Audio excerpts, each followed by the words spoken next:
It is said that in Ulthar, which lies beyond the river sky, no man may kill a cat.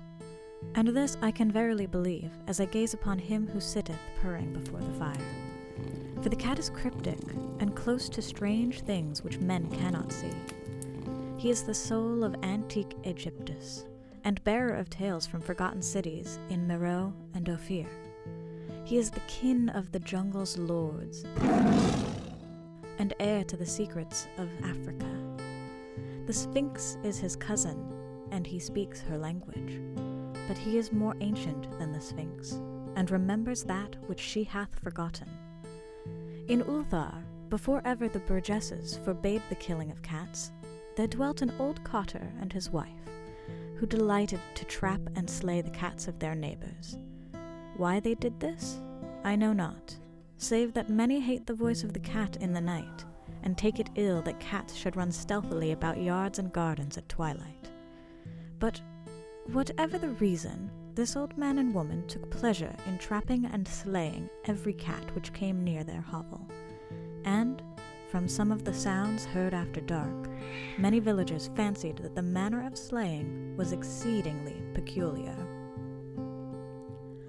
But the villagers did not discuss such things with the old man and his wife, because of the habitual expression on the withered faces of the two, and because their cottage was so small and darkly hidden under spreading oaks at the back of a neglected yard. In truth, much as the owners of cats hated these odd folk, they feared them more, and instead of berating them as brutal assassins, merely took care that no cherished pet or mouser should stray towards the remote hovel under the dark trees. When, through some unavoidable oversight, a cat was missed, and sounds heard after dark, the loser would lament impotently, or console himself by thanking fate that it was not one of his children who had thus vanished. For the people of Ulthar were simple, and knew not whence it is all cats first came. One day, a caravan of strange wanderers from the south entered the narrow cobbled streets of Ulthar, unlike other roving folk who passed through the village twice every year. In the marketplace, they told fortunes for silver, and bought gay beads from the merchants.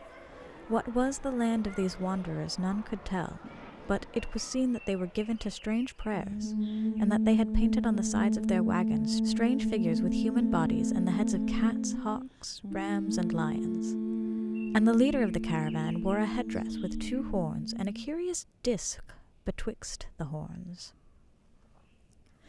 There was in this singular caravan a little boy with no father or mother, but only a tiny black kitten to cherish. The plague had not been kind to him, yet had left him this small furry thing to mitigate his sorrow, and when one is very young, one can find great relief in the lively antics of a black kitten. So the boy, whom the people called Menes, smiled more often than he wept as he sat playing with his graceful kitten on the steps of an oddly painted wagon. On the 3rd morning of the wanderer's stay in Ulthar, Menes could not find his kitten, and as he sobbed aloud in the marketplace, certain villagers told him of the old man and his wife, and of sounds heard in the night. And when he heard these things, his sobbing gave way to meditation, and finally, to prayer.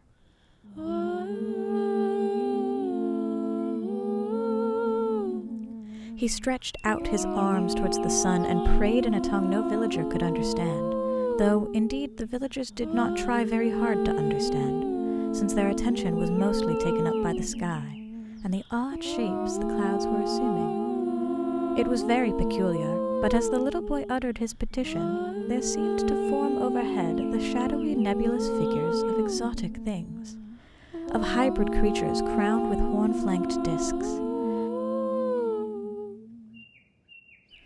Nature is full of such illusions to impress the imaginative. That night, the wanderers left Ulthar and were never seen again, and the households were troubled when they noticed that in all the village there was not a cat to be found. From each hearth the familiar cat had vanished, cats large and small, grey, black, striped, yellow, and white. Old Cranholm, the burgomaster, swore that the wanderers had taken the cats away in revenge for the killing of Menes' kitten, and cursed the caravan and the little boy.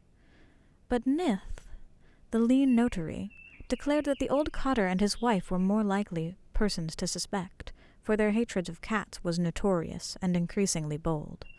Still, no one durst complain to the sinister couple, even when little Atal, the innkeeper's son, vowed that he had at twilight seen all the cats of Ulthar in that accursed yard under the trees, pacing very slowly and solemnly in a circle around the cottage, two abreast, as if in performance of some unheard-of rite of beasts. The villagers did not know how much to believe from so small a boy, and, though they feared that the evil pair had charmed the cats to their death, they preferred not to chide the old cotter till they met him outside his dark and repellent yard. So Ulthar went to sleep in vain anger, and when the people awakened at dawn, behold, every cat was back at his accustomed hearth, large and small, gray, black, striped, yellow, and white. None was missing. Very sleek and fat did the cats appear, and sonorous with purring content. The citizens talked with one another of the affair, and marveled not a little. Old Crannon again insisted it was the wanderers who had taken them, since cats did not return alive from the cottage of the ancient man and his wife. But all agreed to one thing, that the refusal of all cats to eat their portions of meat or drink their saucers of milk was exceedingly curious. And for 2 whole days the sleek, lazy cats of Ulthar would touch no food, but only doze by the fire or in the sun.